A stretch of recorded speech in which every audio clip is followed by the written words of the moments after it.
What did I do last time? What did I say last time? It was perfect. I know, I made it cute. All right. Hey everybody. So before we get started, I need you to take a look at that little button on the bottom, the one that says subscribe, and click it. We heard you. So this is the first of our series of behind the scenes at Sheehan Co.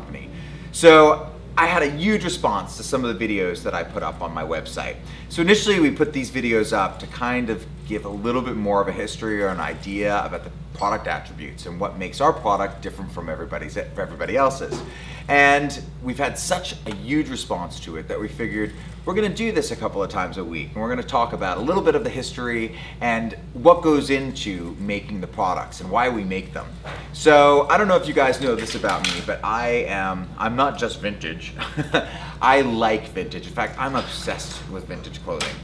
The reason I started to make the clothing that I do is because I would collect vintage clothing because I just wanted to look different. I also liked clothing with the history. There was something about the look of vintage clothing. It made me feel like I was walking through life in a different era. So one of the things that I first wanted to make that I really, really loved, I thought it was a super, super, super sexy piece, was the onesie. Now, you guys probably know it as the onesie, but we call it a onesie on my site, but the actual name of this item, its first name was called the Union Suit. So, again, let me talk about what I make. I make vintage Americana. So I make clothing that was born and came from a time earlier on in this country. And the Union Suit was probably one of the first pieces of pervasive, mass-made men's clothing here in the US.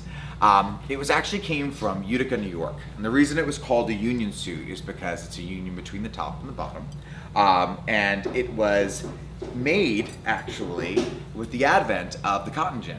Cotton fabrics became easily accessible. So many mass merchants of that time started creating them, and it was actually made for men and for women. It spanned decades of popularity. It actually was born in the 19th century and went straight to the 20th century, right up until it morphed into different items. It became also two-piece dressing later on and became known as long johns. I love the Union Suit. I actually love the idea and I love the concept of one-piece dressing. We have quite a few different items on my line that consist of one-piece dressing. But this, the underwear version, has its own history and it's very special. And it's a very special piece of American history and a very special piece of menswear.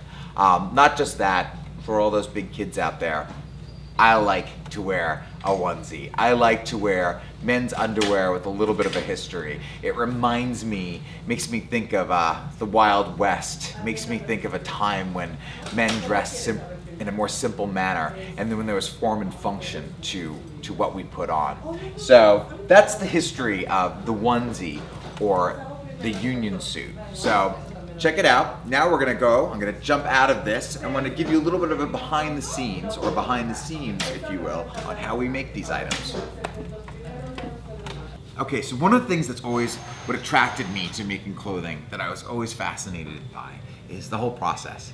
I remember my first job a long time ago, actually seeing a tailor make a pattern and create something, an actual true bespoke item. And I always remembered the first time I saw a computer pattern and how impersonal it seemed to me. So when I started Sheehan Company, I wanted to create a personal experience. And here is the blueprint for everything that we make. And the blueprint is the pattern. And patterns done by hand and patterns done by computer.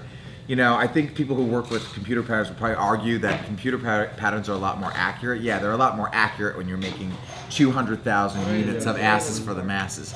But if you want something that's truly special, talk to me about why a hand pattern is so much more special than a computer-generated pattern. Show them what you're doing right now. I feel like it's a little more intimate. As a pattern maker, you're working with the customer's fit.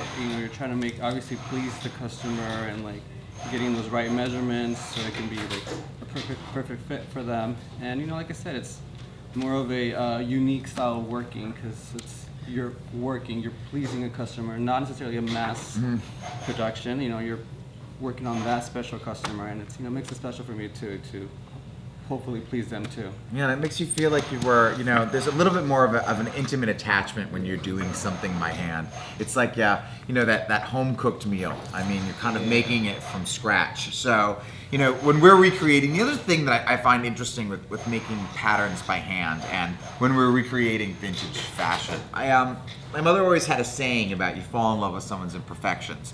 And I by no means I'm saying is what we make imperfect, but we discover the imperfections of patterns and the way that things were made years ago. It was perhaps the long road to make clothing.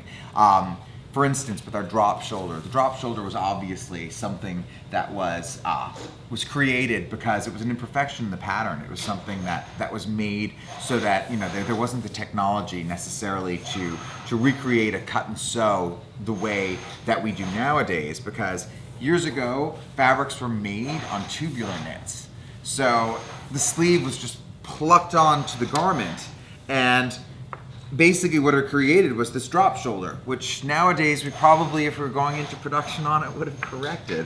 But it was an imperfection that we liked, and it's actually something that created a silhouette that was really flattering to the male form, something that's become really a part of our signature. And these are the things that when you have an intimate involvement with a pattern you discover, and also affords us the ability, like Jose was saying, to be quite bespoke in the things that we do when we're doing custom items. Is we're able to create a pattern, and it really is all about the pattern when you're creating a custom fit or a custom item.